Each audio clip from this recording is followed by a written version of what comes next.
Hello, everyone. Welcome to another edition of In the Spotlight. I'm Mike Kenichi, and I'm really excited today because if you were a 90210 fan like I was for many years, this guy wrote 128 hours worth of 90210 material. He's an author, he's a playwright, play screenwriter. I mean, he's done it all. He is a legend in the business, and it is my honor to introduce to you Mr. Larry Mollin. And Larry, it's a real honor for me. Thank you for coming on today. Thanks, Mike. Thanks for having me.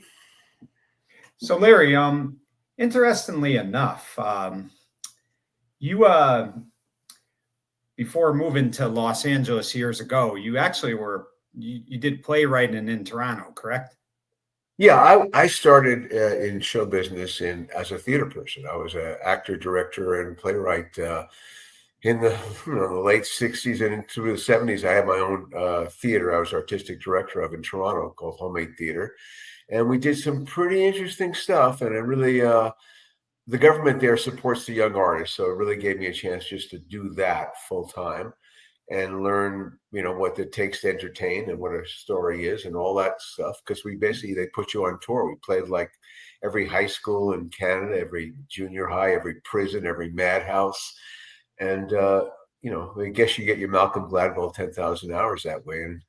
And after I kind of had my fill of that, and we had a TV show there for CBC, also a comedy sketch show. In '78, I decided to move to LA and take it up there and see what I could do, because I felt like I already had some skills. Right. And Larry, let me ask you, would you say at a young age, I'll say as far as maybe junior high, did you have a love for writing? I mean, was writing always a passion of yours? No, not at all. I was an athlete. I thought I'd be a basketball coach. That was my dream. I don't know what happened. Something happened. I started in college at the Georgetown School of Foreign Service to become basically a diplomat. It was a very high-ranking school. My classmate was Mr. Bill Clinton. There were only 100 of us being trained, and I was a Russian major. And sometime after the second year, I just felt I did not want to be part of the government, and I started hanging around theater. And I don't know, just totally changed my personality. I started writing and reading, and I don't know, just kind of happened organically, I guess. Right. And usually, Larry, so many people I talk to, whether it's acting, whether it's love for sports, writing, music, whatever, a lot of times that's not what their first choice is, but it ends up really, being something that they could never have imagined, but it worked out for them really well. And I mean, for you, I mean, you're talking decades of just writing for so many things, music, TV shows, theater, books. I mean, it seems like to me wrestling commercials. that, Because I also had a yeah, stint in wrestling. Yeah. WWE And it in seems like to me, 2005, I did the yeah, tour with the WWE. right. Royal Rumble, I think, right? Didn't Well, you I, write for I that did or something that. like I was part of the SmackDown crew in 2005. Which right. I lived in Stamford, Connecticut, and we traveled, every week to put on 4 hours of live television Monday and Tuesday. Yeah. And, doing stuff live, Larry, I mean, again, you're writing for them, but doing stuff live is never easy. And, I'm not going to say I'm the biggest fan of Vince McMahon. There's a lot of things I don't agree with, but one thing that I've always heard about him is he just works 24 hours a day. Like he is as hard a worker as any of his staff. And, just talk about working for him a little bit, because it couldn't have been easy either. No, the nightmares stopped a couple of months after I left finally. No, because there's no day off. There's no week off. It's 52 week a year business, and the day off was our flight home. No, it's you're involved with really basically billionaire carnies, because it's just a barnstorming troupe at its core. And now it's a more sophisticated product. I think things have changed. The writers don't fly to the shows now anymore, but then it was really grueling because you flew with Vince, and it's kind of like flying with Elvis. You're always on thin ice because you never knew what he was going to turn on you. He basically is a heel in his personality, so it's kind of a nerve wracking. And yeah, but the shows, I was attracted to it. I got recruited in 2005 because they were trying to improve the product, and I had done like long arc shows like 90210. But I didn't being a Hollywood guy, I didn't realize, but I was going to say my entry into show business was theater, and there's no bigger theater than the WWE. I mean, everything that goes on, it's a big spectacle. It's a super circus, and so I was attracted to that, and it was an amazing experience, and I really enjoyed the wrestlers, especially, and some of my comrades. But it wasn't for me. I wasn't all in. Like everyone else, there was a lifer, and they didn't really want the Hollywood people to work out, so they kind of really made it tough for us. But it was a great experience, and I had actually worked for Vince also in the 80s. I had done a movie with Hulk Hogan, which I don't think he ever remembered because it didn't work out. It had no wrestling in it. It was like Vince, I got put in a movie with Hulk Hogan in 1986 where Hulk specifically didn't want any wrestling in the movie. He wanted to be like a teacher, like to serve with love. So that's what we did, but it didn't get made, obviously. They said, "Where's the wrestling?" I said, "No shit." Yeah. And, Larry, funny thing is, most wrestlers, especially back then when they did movies, fans couldn't get past the fact that they were wrestlers. And Hulk Hogan did do a lot of movies that resulted in his wrestling. But one guy that really, like, where you could say he made it and he just hit a home run is Dwayne Johnson. I mean, The Rock. Of course. Well, also Batista. I mean, Batista was our champion on SmackDown, and I, as someone who had to write for him, he couldn't do anything. He was a fucking stiff. Now you see him; he's so fantastic on screen. I just saw him in The Last Showgirl. He's so understated and wonderful, and it's just a credit to him. But obviously, Dwayne The Rock Johnson. I mean, that's just no one bigger. Yeah, I mean, it really was incredible. So let me ask you this, Larry. How did the foot in the door happen for you? Because everybody's got to get in there somehow, and you got to do different things. I've talked to actors, and they had to do commercials, or they had to do, anything they could to find work, because it's not an easy business. People sometimes, I think, get the wrong idea. It's not easy to make it in the business that you do. So where did the opening come for you?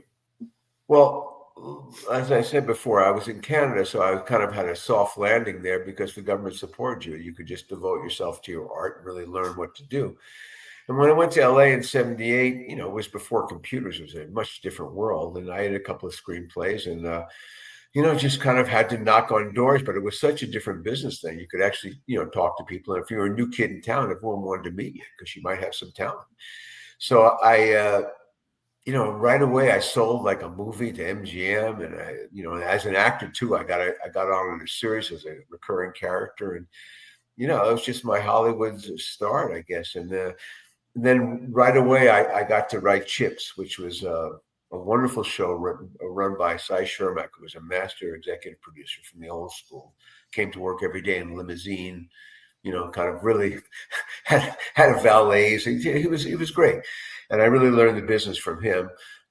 He took to me, and I guess I came through the door as a rock and roll writer, because the first things I wrote were rock and roll episodes. In Chips I sold the Battle of the Bands, which is the punk rock episode, which is fantastic. It's a great episode too. Yeah. It's got some really good stuff in it. And I proceeded to do the all-girl band episode with Lori Branigan, the country music episode, the Devil Rock episode with Donnie Most. That was my go-to. I was the young hip rock and roll writer. And then right away at MGM doing Chips, I wound up getting an overall deal to develop pilots. So all of a sudden I was elevated into a different class of creator. And that lasted for, most of my Hollywood career. Right. And Larry, interestingly enough, you talk about Chips around 1978, 1979 in the early 80s. There was TV. I'm sure if a writer got an opportunity to write for a TV show, they jumped at it. You had Knots Landing that just hit the scene. They were big. Dallas was getting huge. You had so many great shows at that time, just a who's who of TV. I think even WKRP Cincinnati was around. Back then, I really felt like the explosion of TV really happened. It happened once cable came into play, but right around 77. 77, there were 3 channels. There were only 3 broadcast channels. When Chips would air on Sunday night, it would get 40 million people. Yeah. It was just a different world. There was no social media. There was no computers. It was basically a very civilized business. You went in at 10, you left home at 6. You watched dailies as a group on a big screen. It took 6 weeks to turn a picture around. This is way before digital editing and all that stuff. So yeah, that was a great opportunity to be in that business then. But you could see it was a tough business even then. I was thinking about it now. How the older writers, you kind of realize it's a young man's game. You could see like, the older writers would come in to pitch or whatever, and you really wouldn't take them that seriously. So I always knew it was a young man's business. And I left it in 2007. It's already like 18 years ago. No, yeah, no, I don't know how many years ago. 2007 would be quite a lot. 18 years, yeah. So Right. I went back into theater, which is what I wanted, and started writing novels. Right. And Larry, let me ask you this. I always thought about this too. Um, when you're writing for somebody, we'll get to more Beverly Hills 90210, but I was thinking about it. You were writing for that. You had a lot of people that played characters on that show, obviously. And I got to believe that they have to embrace the writing. Did you ever have any challenges with any particular person you worked with where they said, Larry, this just isn't working for me. I don't really think this is how I want Brenda's character to be, or I want David's character to be. Just talk about that a little bit. Huh. Well, first of all, when I came into the business, there were 3 rules that I was told to be a successful writer. One is never go to the set. 2, never talk to actors. And 3, never put your own name on our script, and you'll have a successful career. That was obviously a joke. It was guy Harry Crane who created the Honeymooners told us that. Right. Anyway, so I had a problem with Alec Baldwin really early in his career in 1982. I had to go down and rewrite something for him. I should tell the story. It was a show called Cutter Houston. It was a CBS medical show in 1982. And that was Alec's first primetime show. And I wrote a scene which I thought was so touching. It was about a girl with a rare blood thing, and she's going into a surgery during a hurricane. She doesn't know if she's going to survive, and she's had a little bit of flirtation with Dr. Alec, and so she looks up at him, and I described it as she kind of puts her finger up, kind of, and holds onto a chest hair of his, as the last thing she'll see, and I thought it was so sweet, and I got called down to the set and had to apologize to Alec in front of everyone there because he was totally offended because I didn't know he was a hairy guy, and he was very sensitive about it.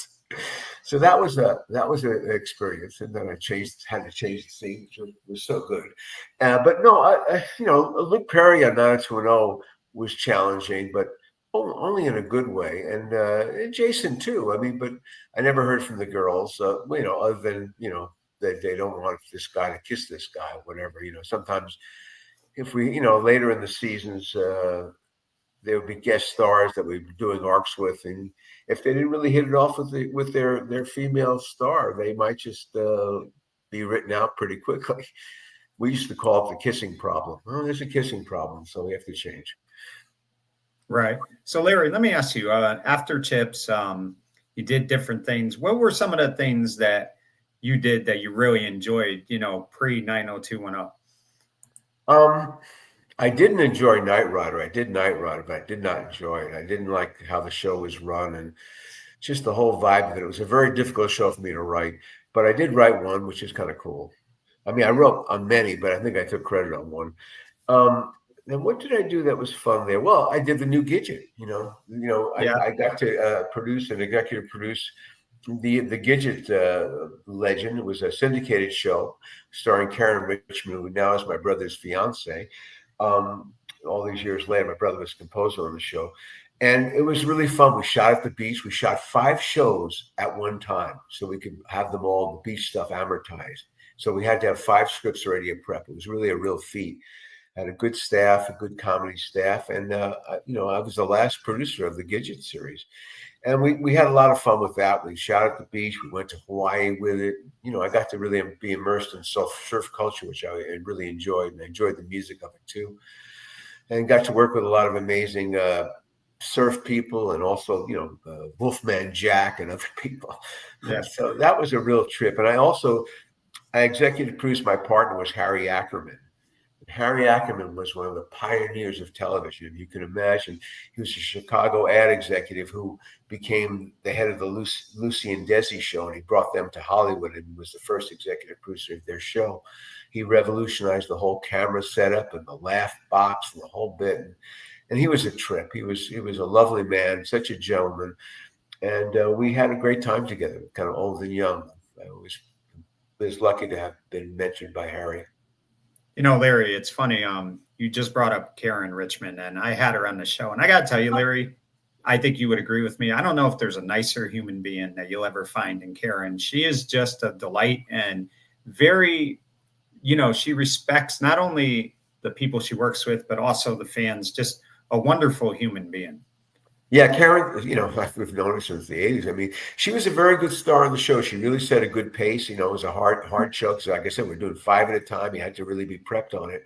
And she was the lead, and she really, picked up the gauntlet on that and really and did it. She was great. And then, like I said, years later, my brother, went out with her again, and now they're engaged. So that was kind of beautiful. She's part of our family. Yeah, that's awesome. And Larry, one other thing I wanted to bring up, you talked about Knight Rider, and I know you weren't particularly thrilled about writing for that, but one actor on that series who I just felt is a brilliant actor, and everything I've ever seen him do, he just hits, like I said, he hits one out of the park, and that's William Daniels. And I mean, you talk about Saint Elsewhere, you talk about Boy Meets World, Knight Rider. I mean, and he was tremendous, doing theater as well. I mean, him and his wife Bonnie. I mean, both of them. They're still alive. Yeah. It was that. I always say the best actor on the show was the car, because that was William Daniels. I mean, it's just he's phenomenal. It's just everything he did. Yeah, he was a wonderful actor. It still is. I mean, I don't think he's acting anymore, but yeah, his work speaks for itself. Yeah, it definitely does. And if I'm not mistaken, too, Larry, I think him and his wife actually won their Emmys on the same night, which was something that never happened in TV, or at least didn't happen for decades. And I thought that was just a remarkable thing, because it just shows you the talent of both those individuals. There should be statues of those people in Hollywood. Yeah, they're the real. That's the best of the best. That's the highest bar you can have as a showbiz performer. Right, Larry. Real quick, I wanted to switch gears because you're an outstanding author as well. And I'm really curious about this book that you wrote. It seems so cool. It's called The Pool Guy's Kid. Talk about that, because, I mean, the story behind it, I mean, the father, Duke, he's interesting. I mean, just talk a little bit about the inspiration for that book. Well, I wanted to do something for the 90210 fans that, so I moved into a little bit of the young adult world. And, I describe as fun, danger, kissing. And, I just had this idea of the outsider out of Beverly Hills and, getting caught in a cover up in Beverly Hills, a mystery, and have a whole adventure all over LA with his friends. And it really was great to write. Actually, the second of the series is coming out this summer, called Crushing Cabo, which takes place on the Baja Peninsula. And it's even better, I think. And I'm writing the third version of The Pool Guy's Kid now, which takes place in South Island, New Zealand. So, yeah, that's all been fun. But Pool Guy's Kid, I think, is very special. It's really, it's exciting, it's romantic, it's funny. And my fans, because I've built up quite a bit of fans through our Beverly Hills 90210 podcast, they really enjoy it. It's, I kind of wrote it for them. I dedicated the book to them, and it's got a lot of the same elements of 90210, except it also has adventure. So it's more like, I got to write, thanks to Chuck Rosen, the executive producer of the show, and Beverly Hills 90210, I got to write a lot of the action episodes because he knew I had an action background. So I got to write the Luke Perry in Baja, California episode where he gets his money back, and we have a little bit of like excitement and adventure there. And other ones too. I can't remember some of the other ones, but that one is definitely true. Right. And one thing about the books that you write, Larry, it seems like there's a guy that really plays a part in so many of them, and that's Max Dean. Where did the Max Dean inspiration come from? Max Dean in my trilogy, which is San Malo, Cayuga, and Road to Shambhala, which is, kind of the raunchy post-noir detective stories. They're really good. They're well researched. The history echoes through all three of them. There's a style to it, which basically it's urban legends and through time. But you've got the guy Max Dean, who's kind of he's kind of over the hill, ex-detective, guy involved in the rock and roll world, who was a private security guy, ex-Vietnam vet. And cancer survivor, and he's just trying to be out there. And he does represent lots of parts of me personally. And so I got to basically, open the drawer up and kind of put everything I felt about the world in these adventure stories, which, like I said, they all have a urban legend it's a closed series. It's only 3 books, but they're really entertaining, and they're more difficult. Pool Guys Kid is a good, quick, breezy, fun read. It's a summer read. I urge it. So all these books are on Amazon under LarryMollin.com. And they're really fun. I mean, I'm very proud of them. I love being a novelist, even though it's hard getting people to read. But I've never looked back on that. I haven't gone back to TV, like I said, since 2007 or 8. I think I left TV. Yeah, I mean, that would be about it. I mean, so yeah, I've been doing that. I still write. I also started as a poet. I was an early, published poet in like the late 60s and early 70s. Had a little bit of a poetry career and had a little book out, published, and that was good. And of course, one of the books I wrote, the first book, Malo, has as a thread a lot of my experience with Charles Bukowski, who became a friend of mine. And now, Larry, let me ask you: do you enjoy writing the novels more than you did writing for TV? Because with the novels, you could kind of just, have your imagination, use it however you want, and decide how you want things to go. Where you could do that a little bit with writing for TV, but you have to kind of follow what the producers want. TV is a manufacturing medium because you're basically turning out, as I say, content now, which is structured in, every 15 minutes. In primetime TV, there's an act break. We wrote to a 4-act structure then. I don't know what it is now, but yeah, writing novel, it's much different. And at this point in my life, I like having no one else around to have to talk to, frankly. But then it was very exciting to be on television and things were happening. People were talking about it. And the train was moving because, you had to fill it up every freaking week. I mean, so it was such a busy business. And I should say, so in New Gidget, I did 5 shows at one time to make that work so we could do the beach. In 90210, we did 32 hours a year. Wow. To try to imagine that now, they do 8. That's a season. Our seasons were 32 hours. And so to make that happen, we had to do what was called double ups, which 6 times during the year, we had to do 2 episodes at once, 2 separate crews. We had to plot it so the actors would be here and they'd be there. And we had a scheduling czar to kind of create that. And it was a tremendously hard to, you had to really be ahead of the game to deliver pages, to have enough. And we always did. And that was, part of what I was successful at as a producer was I could generate material in an efficient way. Good stuff. I mean, like any show, when you do 32, usually there's like 2 or 3 clunkers, but that's just it, or 2 or 3 indulgent pieces. So, but that was exciting to us and exciting to the actors. We all were paid per episode, so everyone loved that part of it. But it took a toll. I mean, I think my fellow executive producers. One died, one drowned, others got divorced, one had a heart attack, and I was kind of the last man standing. I left after college, so I don't know what happened 8, 9, and 10 seasons. They let the show go on, but it really wasn't the same show. They changed the thesis. We were always going, just to show some inside baseball here. 90210 for the first 7 seasons, we always considered it ordinary kids living extraordinary lives, so everyone could relate to it. And so after we left, they changed the whole thesis to extraordinary kids living ordinary lives. All of a sudden, like they were running a little paper, they had a shop. I mean, it was a different show. We were trying to show ordinary kids living amazing things. And so part of the thing is after we left, people get bored. They wanted to change what the show was, and they didn't. It didn't really quite work. They didn't really respect the past either. So no one talks about those years. Those are the lost years. But that was that rant. Sorry. Right. Now, speaking of 90210, Larry, I believe, number one, Fox, obviously Married with Children and The Simpsons got Fox recognition and press. But I really felt like when 90210 came on the air in 1990 on Thursday nights, it took it a little bit, but by like the spring of 91, and especially when they did those summer episodes, that show really took off, and it was a big reason why Fox became successful. And correct me if I'm wrong, Larry, I think you came in one of the best seasons ever. It was the whole Dylan McKay, Brenda, and Kelly storyline, and Dylan's father dying. Well, I came a little after that. I actually was brought in for the college stuff. Chuck wanted to really expand the demo. He wanted to appeal more to men.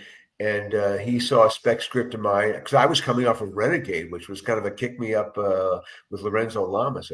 I did that show. I started that show off. I mean, it did pretty well after I left. I mean, it ran for a couple of seasons, so I was always proud of that. But yeah, all of a sudden now I'm into teen romance from like kick 'em up, chop socky kind of thing. So that was Chuck basically hiring me, because I had done a screenplay called Borderline Normal, which got made. Actually, it's a really good film. You can see it on YouTube if you've never seen it. Borderline Normal stars Caterina Scorzoni, who's had great success with Grey's Anatomy, and Corbin Burnson, and so it's really good. But so I was born in the beginning of college, so which was an exciting time too, because no one thought we could do it. I mean, the Fox was very, very nervous about taking the show out of high school. Chuck felt he couldn't do any more high school because the kids were too freaking old looking. He couldn't keep doing it. I think Gabriella. One thing of the success of the show was there was an emotional reality. We kept the same calendar that you were. If the show was, if you were watching the show in September, those episodes were September episodes. We were right on the clock always, and so it made the show seem more real, and we could, get our earned moments, and like I said, keep an emotional reality, which elevated the show from a soap opera. Right. And Larry, one of the actors, he only was on maybe 10 episodes, but I've always enjoyed his work. He did a tremendous job on One Tree Hill, and that was Paul Johansson. Did you get to write anything for him? Of course, yeah. John Sears was the character he played. He was a wonderful villain. He was a foil for Ian Ziering at the fraternity, which that was Keg, which I have to take credit for creating the Keg name, sitting in my office one day trying to find all the different letters I could make to make a fun fraternity. And no, Kappa Epsilon Gamma was not taken. So that was the Keg House. But yeah, John was great. He was great to work with. He embraced the villain role, which not everyone does, because sometimes, when you play a bad guy on TV, people in real life, they treat you badly, as we've discovered with, Jamie Walters and some other people who played villains for us. Yeah. And, interestingly enough, Larry, I felt like Jamie had it the toughest because he had to play a character where sometimes I don't know why fans do this. They mistake the character with the actor. And he took a lot of heat outside of 90210 because of the character he was playing, Ray Pruitt, with the Donna Martin throwing her down the stairs and stuff like that. So he didn't throw her. She fell. He didn't throw her. No, she tripped. Right. But, one thing that I think what the writers did with his character, he was abusive in some ways, but they never let him go overboard. Like his abusiveness was, he had a nasty temper and he didn't know when to let go over. But I was always glad they never had him punch her or anything, because I really think that would have been, he would have never been able to redeem himself. No, look, it was my character, so I felt great responsibility and great shame when the amulet didn't work out. But we wanted a character who was outside of Beverly Hills, a blue collar kid, someone different. Because again, a lot of characters are there to serve the story. In the back of our mind was always going to be Donna and David. It was never going to be Donna and Ray. Yeah. So he was going to be a short termer, but his charm and everything gave him another season. And so we just started exploring that background, that rough background. We thought we could, again, with 32 episodes, you need to have real strong stories. And so we're pushing the edge a little bit with Ray's character, but we always thought we could redeem him. He himself, we imagined, was an abused child. And so he's playing out the way he was treated, but he'd go into therapy and we'd be able to, definitely redeem him. Unfortunately, after the season when that happened, we're kind of the only reason they think he threw her down the stairs because Valerie tells that story, but it looked like she sort of trips. We shot it both ways. Just his defense. But after that season, Mr. Spelling got so many letters because there was no social media then. You get 2 letters, you think it's everybody. But people are saying, why is Donna so stupid to be with this guy? And he took it personally that Donna was stupid to be with a guy, and basically told us we had to let him go. We had to write him out. We had just signed him for $1 million. Yeah. For the whole next season, for season 5. And season 6 he was season 5. coming back. Season 6, yeah, exactly. Yeah. And but then he started performing like his shows, and people would have signs like "You heard Donna," and he's a fireman now. Basically, pushed him out of show business. He's a dear guy. He's a friend of our podcast, but we kind of screwed up on that. We just didn't realize how strong the opinion would be. Right.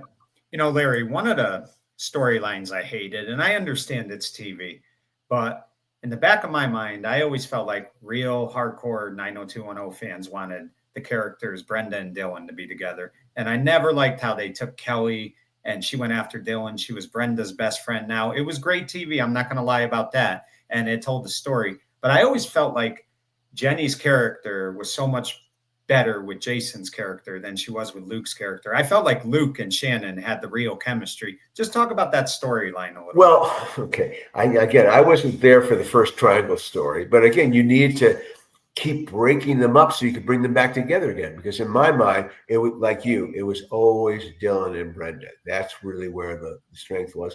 And the royal couple to me was Kelly and Brendan. They were great together. Kelly and Dylan were not good together. They both were broken children of Beverly Hills, and they had the same problems, and just it never worked for them. They never seemed to be having fun together. Brandon and Kelly, they made each other better. There was no doubt that was the royal couple for me.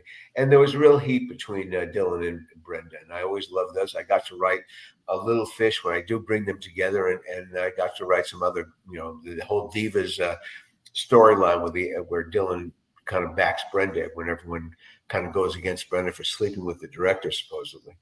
Right. So I got to write a lot of the Dylan Brenda stuff on Shannon's last season, and that was really satisfying.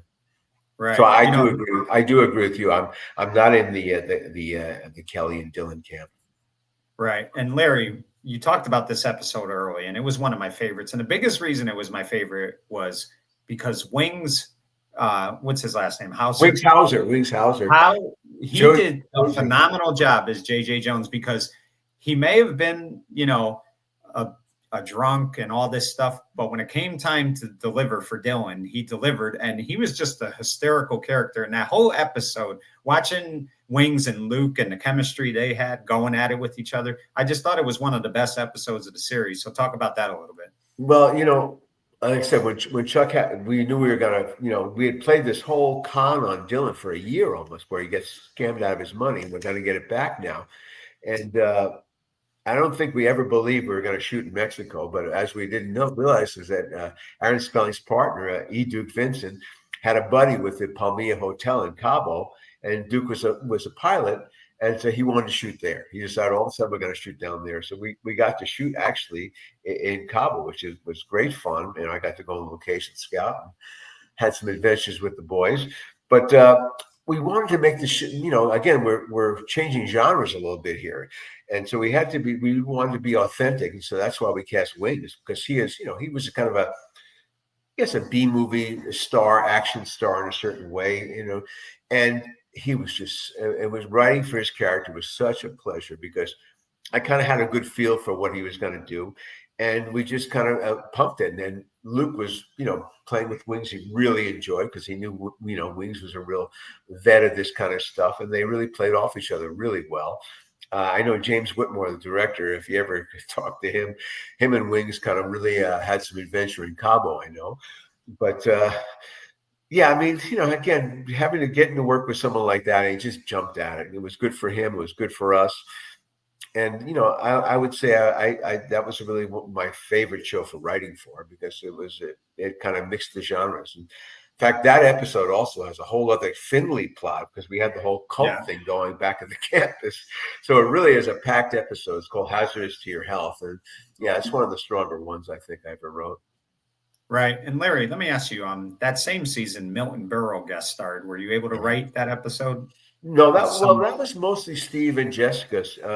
Jessica had an older father who really had was having some problems, and we wanted to, we were redeeming Steve again because he had gotten caught red-handed with the fire. He Yeah. left holding the bag on this rave that goes wrong, and we were looking again to give Ian a really good storyline, which was important because he was the actor who did want more attention. Sometimes he kind of felt like he didn't have any serious storylines or anything. So we came up with that, and Steve Wasserman particularly had a lot of writing to do with that one, and then when we were getting ready to cast it, I think Jessica Klein had some kind of a network to Milton Berle. I had dealt with Milton earlier on in my career, but she kind of went at it and approached it to him, and he just jumped at it, and he was fantastic on the set. I mean, anyone there was so lucky to hear his stories. All he did was basically he held court the whole thing. It just and he got nominated for an Emmy, which was really sweet. Didn't win it, but it was a lot of fun having him there. And again, our show became a magnet for people wanting to be on it. We had a lot of really good people. I was thinking the other day, I saw something. It was Michelle Phillips from the Mamas and the Papas. She plays Yeah. Valerie's mother, and what a trip to have to work with her. I mean, she was a pretty good actress too. Oh, So yeah. that was Yeah. interesting. We always had interesting people, but Milton Berle, I mean, that's classic. Right. And Larry, you brought up Steve getting in trouble again. That was his character. But let me ask you, as somebody who wrote for him, because I always felt like it was hard for me as a fan to, understand who was more at fault, Steve or his father, because it felt like a lot of times his father was a jerk to him, but at the other time, Steve was You always know, getting in trouble. So you got to look at Rush's point of view. Who do you really think? Who do you really think like was at fault in that relationship? that's funny. Look, Steve's father, Rush, who was played by a fantastic actor named Jed Allen. Jed Jed Allen. Allen, who we really loved. He was great to work with. He's passed a couple of years ago, unfortunately. But no, that was a great fun to write that relationship because his father had a good heart, but it was just he was basically Steve was like his father. Except you can imagine, Russ didn't quite get caught the way Steve would get caught and stuff. But Russ would definitely cut corners and do other stuff, but he just never was caught. He was kind of a smoother Hollywood guy, somewhat a manager. He was married to a TV star. He was a typical Hollywood kind of a bullshitter. And Steve developed some of that. But again, Steve, the other thing we developed is Steve's adoptive storyline, which we then, pay Yeah. off the Rush actually is his father. I think we come up with that in the sixth season, the seventh season. But Steve was a typical guy who represented Chuck or me or everybody else, and all the guys who kind of, he was living for the moment. He was having fun. He wasn't the brightest guy. He wasn't the most athletic, but he knew how to have fun, and he was going to bring the fun. Right. Larry, you talked about nobody talks about the seasons 8, 9, and 10. And for a lot of reasons, you're right. But season 10 bothered me in this situation. You tell me if you agree or disagree. Seasons 3, the writers write this storyline where Dylan's father gets killed. They put the bomb in his car. And then season 6, Dylan's trying to avenge his father's death. He gets together with his father's killer's daughter. And the poor girl inadvertently gets killed because it was meant for Dylan. So season 10, we find out that Dylan's father never really died. So it's almost like the character Tony, the daughter, Tony Marchette, was killed for nothing. And I didn't like that. I felt they should have just kept it the way it was. Well, that's what I meant. They didn't respect the past. They just were desperate for storylines. I mean, they weren't doing 32 episodes. They couldn't do that. And no one did 32 episodes ever after I did it. No, that was never attempted. But I've never actually seen any episodes. I've seen little clips here and there, but I just never watched it. I was kind of, again, for all of us who left the show, I didn't leave because I wanted to leave. I left because I was let go because someone wanted my job, which was Jason Priestley, who, we've talked about since then. We're good friends now. But, at the height of it, he wanted something different because it was hard to get people to continue to do the show. The actors, they were worried they'd get typecast. They didn't want to keep coming back. They didn't know what it was going to be. So, I understood that. I never worked for Fox again because Spelling put the kibosh on anybody who left the show. Because God forbid you'd have success out of his aegis, that would diminish his success. That's how he felt. So that was always a hard thing. So I never really watched the show after that, and we didn't really realize it was a good show. I would come out and try to get jobs and people would go, oh, too bad you weren't on a good show. Yeah. Like now, of course, we all discovered years later, 20, 30 years later, that it is a great show, an iconic show. And all the actors and our colleagues and staff, we're all part of the celebration. It's a gift that keeps on giving. We're all proud of it. We all help each other. And we're all part of that legacy now. Now we can come out of the shadows and claim it. We couldn't before because it wasn't considered a good show. It was considered a spelling show, which meant it was weak. One of the things that is really tough to see, though, Larry, is the fact that two of the core people of that show are no longer with us. And Luke's was so shocking, and then Shannon had a 10-year battle with breast cancer. She was really like, a hero in a lot of ways. She, advocated for it, and she fought one of the best fights. But it is now when I watch reruns, sometimes it's so hard to look at those two who, just look so, vital and everything. And then they're no longer with us. That's the part of, life that you never could understand. Yeah, it's hard for us too to understand it. Shannon really distinguished herself in her illness. I mean, I think she really discovered who she really was because she was a child actress who was basically whoever she was playing. That was her charm. That was her gift. She really was a gifted natural actress. She had a photographic memory. But she swung wide. She didn't really have a personal life of who she really was. She didn't have a good grip on that until she really got sick. And then she really was out there. She loved the fans. She really was out there for the fans all the way to the end, and just became a great-hearted person and helped a lot of people along the way. Right.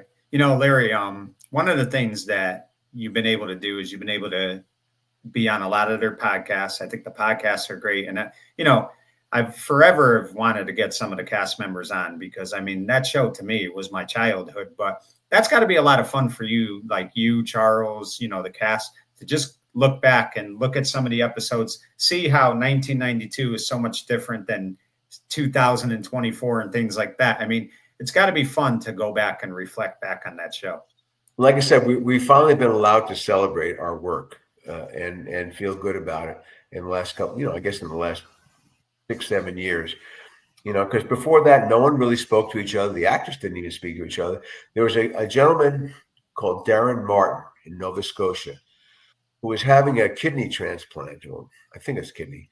And he basically was a big fan, and he went up single-handedly himself, put the cast back together and kept the torch alive, him and Sherry Weiss, through the dark years of the early 2000s, the noughts. And they kept the legacy alive. And then eventually, when the pandemic hit, we started doing the podcast. We brought everybody together. Everyone went, hey, this is great. This freaking work is really good. We should keep our heads high here. And so, yeah, it's been a real pleasure going back and looking at the episodes, the good things and the bad things of them. We can discuss. And there's some amazing work in again from all levels of it. So, yeah, we've reunited all the cast, most of the major crew. There are a couple of cast holdouts, though. I call them zip code deniers. There's Tiffany Thiessen, won't come on anyone's show.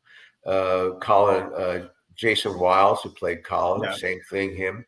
Deshaun Hardell's character, Chris Williams, won't come on. I gave him his start. Just very ungrateful people. And so that's always disturbing to us. I've been considering doing AI interviews with their avatar, see what AI would come up with. I've been experimenting with it to see if that would be entertaining. Right. So, Larry, let me ask you, what can we look for? I know you're not doing, you're not writing TV anymore, but what can we look forward to in 2025 from Larry Mollin? Again, the Pool Guys Kid, you should read besides the Max Dean trilogy, but the Pool Guys Kid, read the first one, and then the second one's coming out in probably July. It's called Crushing Cabo. It's a great Y&A adventure with fun, danger, and kissing. And I would look forward to that. Yeah, well, Larry, definitely going to check it out. I want to have you back on when the next book comes out because I think it would be so cool to just dig into that. But I want to thank you for giving me some time today. It was a real honor for me. And thank you for giving myself and so many fans so many great memories, because behind every good actor is a writer, a director, and producer. And some of the things that you and your staff wrote, directed, and produced was some of the best TV ever. And I really do applaud you for that. And thank you again for giving me some time. Thank you, Mike, for noticing and being a fan. There you have it, folks. The one and only Larry Mollin. Whenever you watch 90210, whenever you watch Chips, this guy's pen and paper are behind a lot of those episodes, and he's a credit to the business. For In the Spotlight, I'm Mike Kenichi saying good night, everyone.